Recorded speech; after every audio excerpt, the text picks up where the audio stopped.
štvrtok 25. októbra 2007 v skorých ranných hodinách začalo spoločné medzirezortné cvičenie Aero 2007. Cvičenia sa zúčastnilo 65 príslušníkov útvaru osobitného určenia prezídia policajného zboru v Bratislave a 60 príslušníkov partnerského žilinského 5. pluku špeciálneho určenia. Okrem nich sa riešenia vysokoprofilového incidentu zúčastnili zástupcovia letiska Milana Rastislava Štefánika v Bratislave. Žilinskí výsadkári vyčlenili 4 skupiny na zabezpečenie vnútorného perimetra, 4 skupiny pre prípad priamého súčinnostného zásahu s príslušníkmi útvaru osobitného určenia a ďalej nasadili 2 skupiny ostreľovačov, ktoré boli pod priamym policajným velením. Námetom cvičenia bolo riešenie situácie, ktorá vznikla počas letu pravidelnej linky na trase Londýn-Poprad so 105 pasažiermi na palube. Lietadlo sa vo vzdušnom priestore Slovenska stalo objektom útoku skupiny páchateľov, ktorí si pod hrozbou násilia voči cestujúcim a hrozbou odpálenia výbušní na palube lietadla vynútili jeho pristátie na letisku Milana Rastislava Štefánika v Bratislave. Pluk špeciálneho určenia sa orientuje na 2 druhy aktivít základných. Prvá je v prospech aliančných partnerov. Sú to úlohy špeciálneho prieskumu, priamych akcií a asistenčných operácií. A druhé hlavné aktivity sú asistenčné operácie v prospech policajného zboru. Jedna z takýchto aktivít bola vykonaná práve teraz na letisku Rastislava Štefánika, kde sa pluk podielal v rámci asistenčnej operácií výpomocou policajného zboru pri eliminácii nebezpečných pachateľov, ktorí zajali reálny objekt, reálne lietadlo Boeing.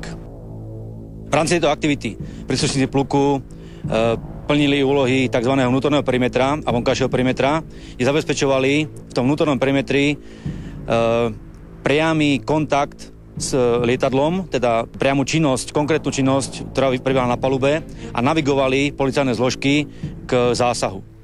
Vonkajší perimeter to boli tí ostreľovači a ďalšie skupiny v vzdialenejšom okolí, ktoré zabezpečovali prípadný prístup alebo odsun pachateľov z väčšej diaľky alebo z väčšej vzdialenosti. Obie tieto úlohy boli splnené veľmi dobrým spôsobom, čo bolo vyhodnotené aj v rámci záverečného hodnotenia cvičenia. Situácia na palube bola komplikovaná, pretože týmto letom bolo prepravovaných aj niekoľko osôb podozrivých zo spáchania obzvlášť závažnej trestnej činnosti, ktorým sa podarilo strhnúť na svoju stranu niekoľko ďalších cestujúcich.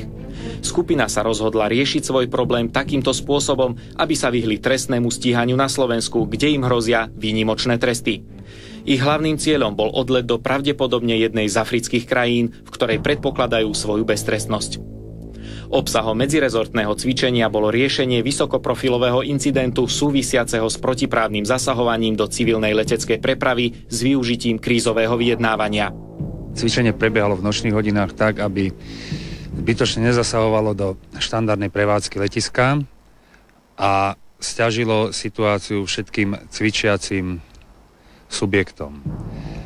Cvičenie plnilo jednak účely a sledovalo ciele spojené s nácvikom krízového vyjednávania v takýchto prípade vzniku vysokoprofilového incidentu a ďalej riešilo situácie spojené s oslobodzovaním rukojemníkov, ale súčasne bolo využité aj na preverenie systému krízového manažmentu letiska, systému krízového manažmentu policajného zboru, asistenčných možností ozbrojených síl Slovenskej republiky a v neposlednom rade slúžilo aj na výcvik lietajúceho personálu alebo leteckého personálu spoločnosti Sky Europe Bratislava.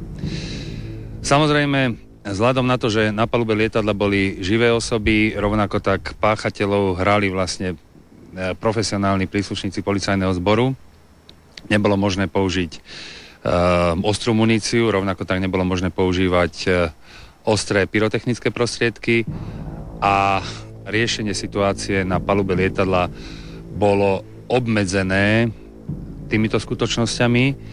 Na druhej strane však bolo možné preverovať správanie sa rukojemníkov, možnosť poskytovania postintervenčnej starostlivosti, možnosť debriefingu, taktického, operatívneho debriefingu rukojemníkov po ich prepustení, respektíve oslobodení a rovnako tak dodávku stravy, dodávku nápojov, tak ako by to prebiehalo v reálnej situácii. Cieľom cvičenia bolo preverenie spolupráce a súčinnosti jednotlivých zložiek Ministerstva vnútra, prezídia Policajného zboru, Krajského riaditeľstva Policajného zboru v Bratislave, 5. pluku špeciálneho určenia, ale i súčinnosť s ďalšími zložkami, ktoré by sa pri podobnom reálnom bezpečnostnom riziku, či už priamo alebo nepriamo, zapojili do jeho riešenia na území Slovenska a činnosť špeciálnych policajných zložiek pri riešení incidentov spojených s vyjednávaním. V Európe od roku 1994, keď sa udial posledný vážny incident s únosom lietadla vo Francúzsku, kde sa islamskí fundamentalisti v závere mienili odpáliť s lietadlom priamo nad Parížom, avšak v Marseille im nebol umožnený štart a následne bola situácia vyriešená príslušníkmi elitnej žandárskej protiteroristickej jednotky GIGN. Od tej doby na území Európy k podobnému vážnemu incidentu nedošlo. Neznamená to však, že nezákonné zasahovanie do civilnej leteckej prepravy možno podceňovať a preto je povinnosťou všetkých bezpečnostných zložiek na území Slovenskej republiky sa na takéto situácie cieľene pripravovať a riešenie týchto situácií cvičiť. Nie je to však povinnosťou len bezpečnostných zložiek, jedná sa aj o povinnosti civilných leteckých prepravcov a rovnako tak letísk. Význam takýchto nácvikov a význam potreby riešenia takýchto situácií sa ďalej znásobuje tým, že Slovensko sa stáva súčasťou šengenského priestoru a z toho vyplývajú pre Slovensko a pre slovenské bezpečnostné zložky, ale nielen pre bezpečnostné zložky, významné povinnosti. Táto aktivita nebola prvá z aktivít, ale je už dlhodobou tradíciou medzi plukom a útvarom osobitného určenia vykonávať tieto aktivity, zamerané hlavne na dôležité objekty, tzv. Vysokoprofilové incidenty alebo dôležité objekty hospodárskeho charakteru v rámci Slovenska. Samozrejme i v ďalšom období, na rok 2008, plánujeme podobné aktivity. Uvažujeme napríklad nad loďou alebo iným prostriedkom hromadnej prepravy. Takže verím tomu, že tieto aktivity budú pokračovať v podobnom štandarde a štýle ako doposiaľ.